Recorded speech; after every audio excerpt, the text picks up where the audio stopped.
Imagine a city, once a shining beacon of prosperity, buzzing with life and grand ambitions.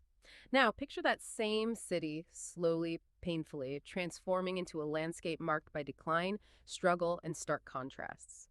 That's the story of Caracas, Venezuela, a city whose journey offers a powerful and at times sobering urban tale for us all to learn from. In this deep dive, we're not just scratching the surface. We've gathered a substantial stack of sources from deep historical analyses and cold economic data to heartfelt personal anecdotes and real-time social media insights.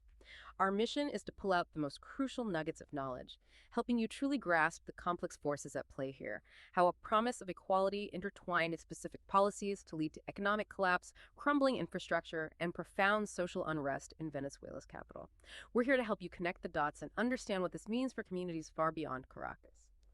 Before we really dig in, a quick but important note. If you find yourself consistently hungry for incredible insights and deep dives just like this one, you absolutely have to visit Mind Expansion Daily. It's your go-to for factual, engaging content. Please take a moment to like and subscribe to Mind Expansion Daily. It's how you make sure you don't miss any of our explorations.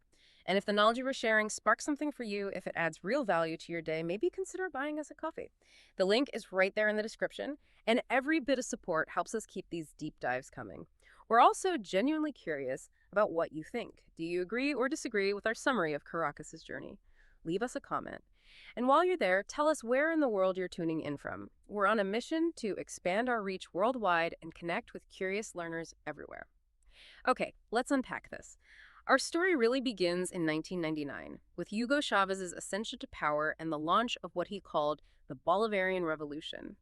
His promise was nothing short of 21st century socialism, a vision aimed squarely at uplifting the poor and creating a more equitable society.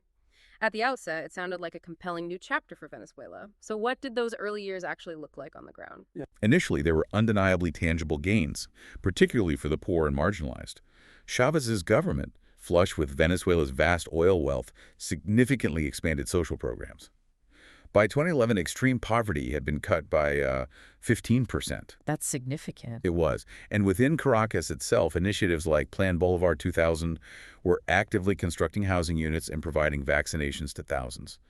For many, it truly felt like a period of hope and genuine progress, a sign that the revolution was delivering on its promises. Those initial gains sound incredibly promising, almost like a roadmap to success. But as we know, the story took a drastic turn.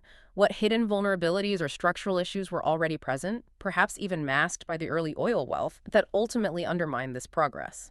Well, at the core of the new economic policies was an extensive program of nationalization.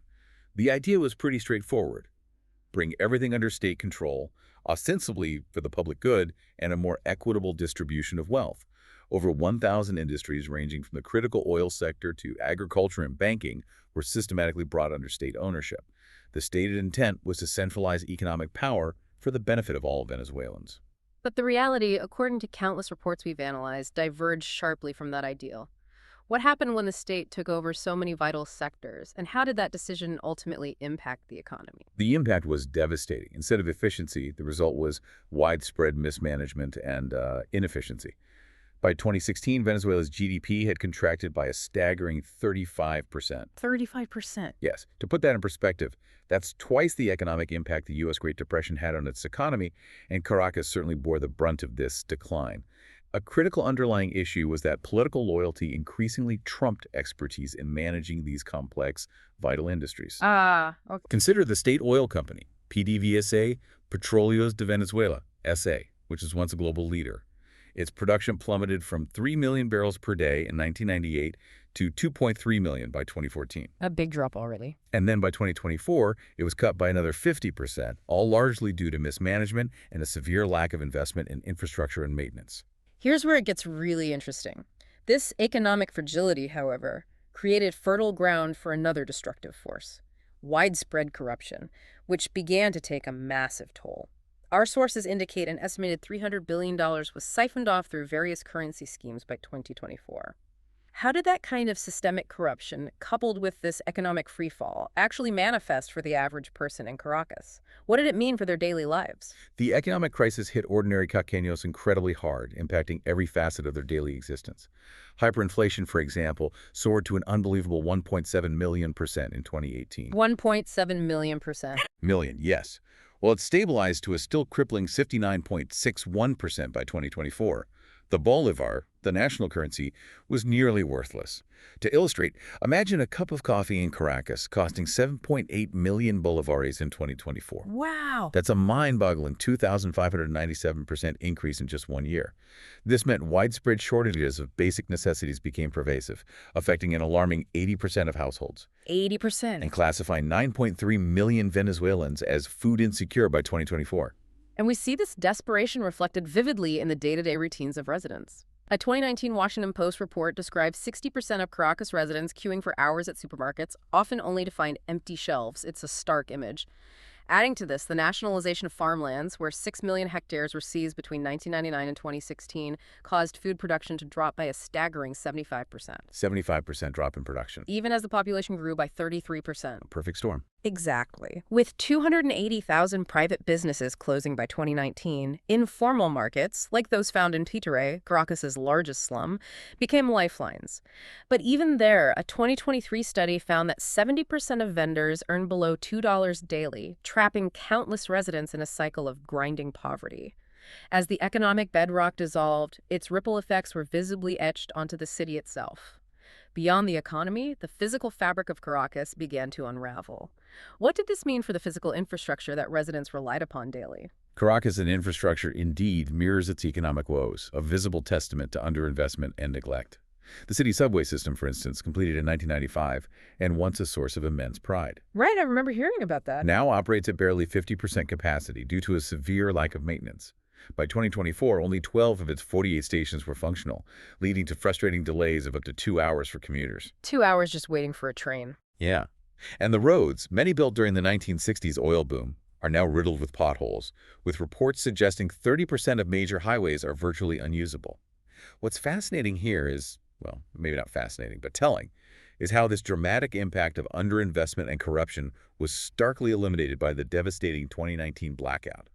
It plunged 70% of Caracas, and indeed 22 states across the country, into darkness for days. And beyond the concrete and power grids, the human cost of this decline became tragically apparent in the city's public services, particularly the healthcare system. Our sources paint an incredibly bleak picture. The healthcare system is in a profound crisis. Take Vargas Hospital, for example. A 2019 Reuters image captured its grim reality. A severe lack of basic supplies like soap and antibiotics. Basic sanitation. Exactly. And 80% of its equipment non-functional. UN data reveals a grim truth. Maternal mortality in Caracas actually rose during this period, from 93 per 100,000 in 1990 to 110 in 2013. So things got worse, not better. A severe reversal of decades of progress. We heard stories like that of Maria, a nurse, who described patients lying on floors due to bed shortages. Can you imagine the ethical and emotional toll on dedicated medical professionals like Maria, having to choose which patients get care, or seeing basic supplies vanish? It's hard to fathom. It's no wonder 60% of medical staff had immigrated by 2024. This level of decay and deprivation, the constant struggle for basic necessities, inevitably bred profound social unrest. What did that look like on the streets of Caracas, and how did people react to these rapidly deteriorating conditions? Protests surged, reflecting a deep and widespread frustration. In 2017, for instance, reports emerged of 5,287 extrajudicial killings carried out by the Special Action Forces during demonstrations. That's horrifying. A chilling sign of the government's response to dissent.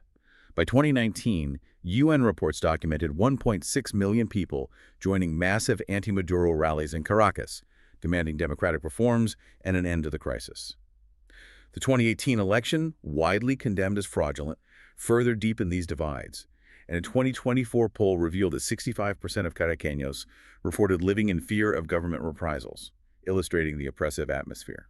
It sounds like a city under immense pressure, with people not only battling hardship but also constant fear.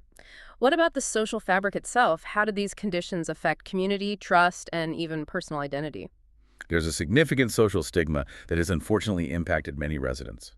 Petare, Caracas' largest slum, houses 370,000 people in makeshift homes, and a 2023 study found that 50% of employers openly shun slum dwellers. Just based on where they live. Yes. This exclusion, combined with desperation, fuels crime, with Caracas' murder rate reaching a sobering 71 per 100,000 in 2024, placing it among the world's highest. However, it's crucial to acknowledge the immense resilience and community spirit that also emerged. Oh, that's important. Our sources highlight that 40% of residents have joined cooperatives to share resources and support each other, demonstrating remarkable solidarity in the face of adversity. To really bring this to life, imagine a day in Caracas for yourself, drawing from the vivid accounts in our sources. You might start your day navigating Caracas' crowded alleys, where vendors are selling secondhand clothes for as little as $1. You join Ana, a mother of 3, queuing for 3 hours for subsidized rice, only to find the shelves empty. Later, a crumbling road leads you to a shuttered clinic, where 20 patients wait, hoping for scarce medicine. At a protest in Plaza Bolivar, 100 residents demand water, their chants often drowned out by the wail of police sirens. And your day might end at a darkened subway station, with commuters walking home under flickering streetlights, a stark testament to the profound struggle and enduring resilience that defines life in Caracas. So, what does this all mean when we pull back and look at the bigger picture? How do we connect the dots between these specific policies, the pervasive corruption, and the daily reality for Caraqueños? What are the underlying causal mechanisms at play here? That's the critical question, and is where the deeper insights truly lie. Nationalization, while envisioned as a cornerstone of Chavez's vision, well, it proved to be a powerful catalyst for collapse. By 2016, 1,200 firms across various sectors were state-owned, yet an alarming 80% operated at a loss. 80% running at a loss. Yes. The fundamental insight here is not just that nationalization failed, but how it created a perfect storm. By dismantling existing market efficiencies and concentrating immense wealth and power in political hands, it inadvertently laid the groundwork for the exact kind of cronyism and corruption it claimed to fight. I see. For instance, PDVSA, which contributed 98% of Venezuela's export revenue by 2013, systematically replaced skilled technicians with political loyalists, directly slashing output dramatically. If we connect this to the bigger picture, currency controls, introduced in 2003, grossly overvalued the bolivar. This didn't just cause economic distortions, it created a massive black market where corrupt officials allegedly profited by an astonishing $300 billion. $300 billion. The mechanism was perverse. Officials could buy bolivares at the artificially low official rate, convert them to dollars at the much higher black market rate, and pocket the difference. Similarly, price controls on essential goods like milk, intended to make them affordable, triggered severe shortages because private factories simply halted production, unable to turn a profit under those conditions. So the policies backfired spectacularly. The very policies meant to help instead gutted the economy and incentivized corruption. So it wasn't merely a case of corruption as a byproduct. It seems to have become deeply embedded, almost permeating the very structure of governance. Exactly. A 2020 CSIS report starkly noted that Maduro's allies effectively controlled key industries, with an estimated 25% of oil revenue being misallocated. A quarter of the oil money gone. This wasn't just individual embezzlement. It was systematic mismanagement and diversion of funds. This direct financial bleed led to the defunding of vital social programs, like the highly touted Barrio Adentro clinics, with 70% of them closing by 2019. So the clinics disappeared because the money did. This erosion of public services, ironically, was a direct consequence of the very system that promised to expand them. X posts in 2024, with 12,000 shares, decried empty promises in Caracas' slums, reflecting widespread disillusionment that this direct link between corruption and failed services had become painfully clear to ordinary citizens. It's also crucial to acknowledge that in any complex situation like this, there are always external factors at play. Our sources certainly mention discussions around U.S. sanctions imposed in 2019, cutting oil exports by 30% and costing an estimated $13 billion annually. How do these external pressures fit into this narrative of decline, and what's the broader consensus on their impact? Absolutely. The sanctions undeniably exacerbated the crisis, especially in terms of humanitarian impact and economic recovery efforts. You can't ignore that. Right. However, economists widely point out that Venezuela's recession actually began much earlier, in 2010, well before the most impactful U.S. sanctions were imposed. Okay, so it started before the sanctions really hit hard. Yes. This earlier decline was largely due to falling global oil prices, coupled with the severe internal mismanagement we've discussed. A 2021 UN report by Elena Duhan, for example, acknowledged the devastating impact of sanctions, but, crucially, urged focus on the pre-existing corruption and internal policy failures, which had already siphoned off hundreds of billions of dollars. So, while sanctions added another layer of hardship, they amplified a crisis that was already deeply rooted in internal factors. It's a complex interplay, not a single cause. Caracas's collapse isn't an isolated incident. Our sources suggest it mirrors other cities that have faced similar challenges under communist or socialist governance, like Havana. What broader, perhaps even surprising lessons can we draw from this deep dive into Caracas that apply beyond Venezuela's borders? The lessons are indeed profound and globally applicable. Caracas' story is a stark warning against over-reliance on single industries, especially for the 20% of global cities still heavily dependent on oil. Diversification is key. Absolutely. It highlights how failing to diversify an economy and failing to save during boom times can leave a nation incredibly vulnerable. It also profoundly underscores the critical need for transparency, accountability, and expertise in governance, showing how their absence can dismantle even the most resource-rich nations. But here's an interesting insight that offers a glimmer of hope even amidst the crisis.